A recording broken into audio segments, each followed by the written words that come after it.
Hoy vamos a hablar de Sapiens, de Yuval Noah Harari, uno de los libros más interesantes que he leído en los últimos meses. Se trata de un excelente análisis sobre cómo el ser humano se ha transformado en lo que es hoy, cuáles han sido nuestros aciertos y nuestros errores, y qué debemos aprender de nuestro pasado para no volver a cagarla.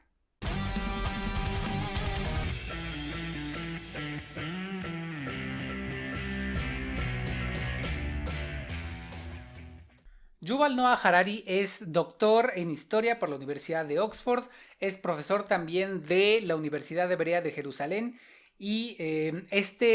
Sapiens fue su primer libro publicado en el 2014 y se trata, como les digo, de un relato muy puntual de por qué el ser humano se convirtió en la especie dominante del planeta y no solamente desde un punto de vista biológico. El libro inicia con la revolución cognitiva que nuestra especie vivió hace unas decenas de miles de años y la cual nos colocó ligeramente por encima de nuestros adversarios biológicos más cercanos de ese momento, que fueron los neandertales. Nosotros generalmente tenemos esta idea de que los neandertales fueron una especie anterior al Homo sapiens, un antepasado, pero en realidad durante muchos siglos vivieron a la par, vivieron al mismo tiempo, y de hecho una de las teorías que Harari explica en su libro es que probablemente esa revolución cognitiva que vivimos pudo haber empujado a los neandertales a la extinción. Harari habla sobre factores como la dominancia del fuego, el lenguaje, bueno, como les comento, la revolución cognitiva, la agricultura, los mitos, el poderío militar,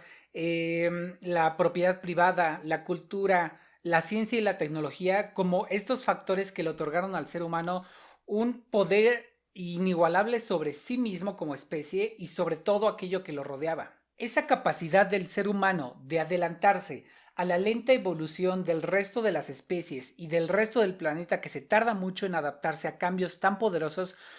fue lo que le dio al ser humano esa ventaja y básicamente le permitió resolver cuestiones y obstáculos que simplemente para sus antepasados, para sus abuelos o tatarabuelos hubiera sido imposible de resolver. Harari habla cómo, a pesar de estas transformaciones y de superar estos obstáculos, cada una de estas revoluciones traía consigo la subyugación y la muerte de más personas de las que muchas veces estas transformaciones buscaban ayudar. Pero lo mejor de todo es que Harari no es un simple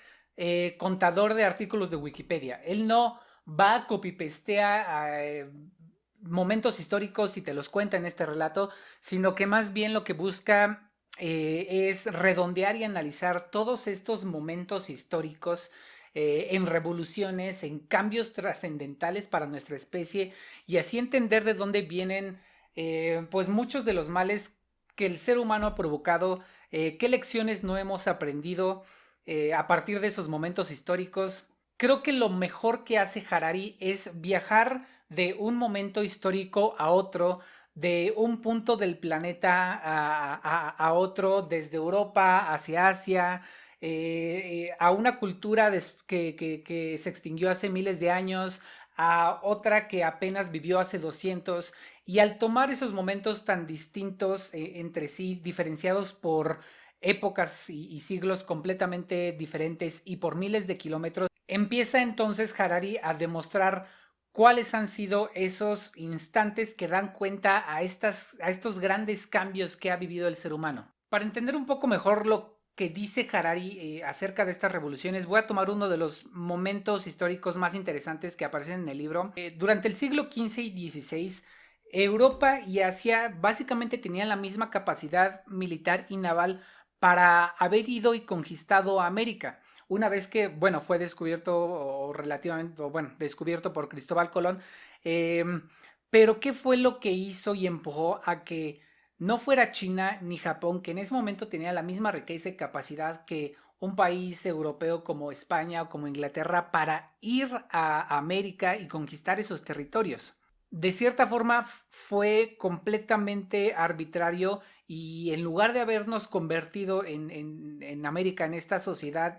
muy influenciada por Europa, pudimos haber sido conquistados por Asia, y entonces la historia hubiera sido completamente diferente. Harari habla de cómo en ese momento algo que cambió por completo en Europa y que lo colocó en esta oportunidad única fue que después de la Edad Media, en esos siglos, los europeos empezaron a reconocer su propia ignorancia, empezaron a darse cuenta de que no tenían todas las respuestas a todo, de que el mundo era mucho más grande de lo que ellos creían y que básicamente tenían que invertir estos esfuerzos descomunales militares y navales y económicos en empezar a descubrir ese mundo nuevo que de pronto se les había abierto, y no solo literalmente porque ahí estaba América, estaba un continente enorme, sino en esta apertura de la mente y empezar a investigar y empezar a generar todos estos descubrimientos que se dieron en Europa y posteriormente en América.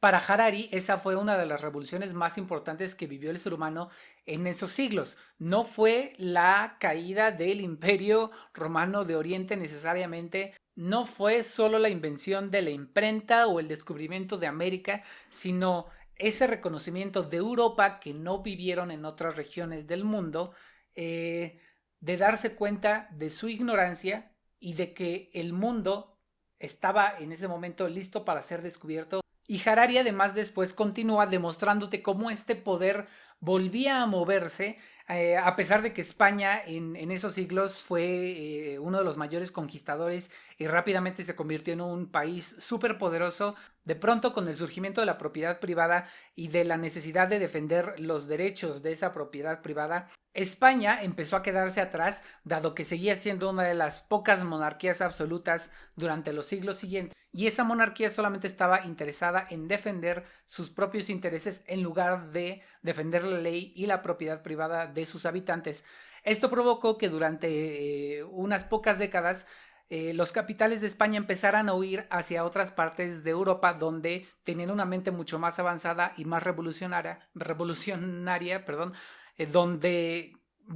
sí buscaban defender la propiedad privada por encima de los intereses de un gobierno básicamente dictatorial. Todos esos capitales que huyeron de España y la dejaron casi en la ruina, volaran a Ámsterdam, que hasta ese momento había sido una ciudad chiquita, portuaria, de muy poco comercio, y convirtiéndola durante los siguientes 100 años en la ciudad más rica e importante de toda Europa. Posteriormente, esa revolución terminó o simplemente dio paso a otra más, que fue la de la ciencia y tecnología, y en el siglo XX eso se acentuó. En el siglo XX los países que estaban dispuestos a invertir en ciencia, en tecnología y en el conocimiento de su población, como Estados Unidos, después Japón y posteriormente China, son las que se convirtieron en ese momento y hasta el día de hoy en las potencias económicas y políticas del planeta.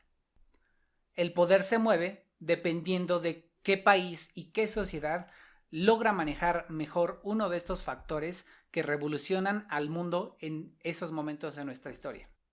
Creo que este libro debería ser lectura obligada para cualquier persona, ya no digamos para los más jóvenes. Creo que justamente son ellos quienes más necesitan despertar y avivar esa curiosidad continuamente, y esa sed de cuestionarlo todo. Creo además que nuestros sistemas educativos nos han fallado de cierta forma con una lectura un poco aburrida y a veces plana de la historia, en vez de convertirse en estos espacios donde inicie ese fuego de la curiosidad y de empezar a cuestionar y de empezar a discutir cuáles han sido nuestros errores del pasado, qué debemos cambiar en el presente, en el futuro. Sapiens lo escuché en formato de audiolibro, no lo leí en texto, es uno de los pocos audiolibros que he escuchado. Además lo escuché en español y debo de admitir que toda la experiencia fue excelente. A diferencia de las novelas que he escuchado en el formato de audiolibro, donde básicamente necesitas prestar toda tu atención en la novela, porque si te va algún detalle, pues pierdes gran parte del hilo de lo que se está contando y necesitas regresar. Acá con Sapiens no es así, se siente más como una TED Talk, como una conferencia de 17 horas, donde puedes pausar y no hay ningún problema, o perderte de algo más, de algún detalle que se cuenta, y aún así no pierdes todo el hilo de la idea, que es algo más difícil de que suceda en una novela. Y esto me permitió que yo podía hacer muchas otras actividades, hacer ejercicio, hacer limpieza, salir a correr, no sé, incluso a veces trabajar, y si algo se me iba no había ningún problema, podía retomar todo el hilo de la idea a pesar de que se me hubiera ido alguna palabra o dos palabras. Debo reconocer además que el narrador en español latino,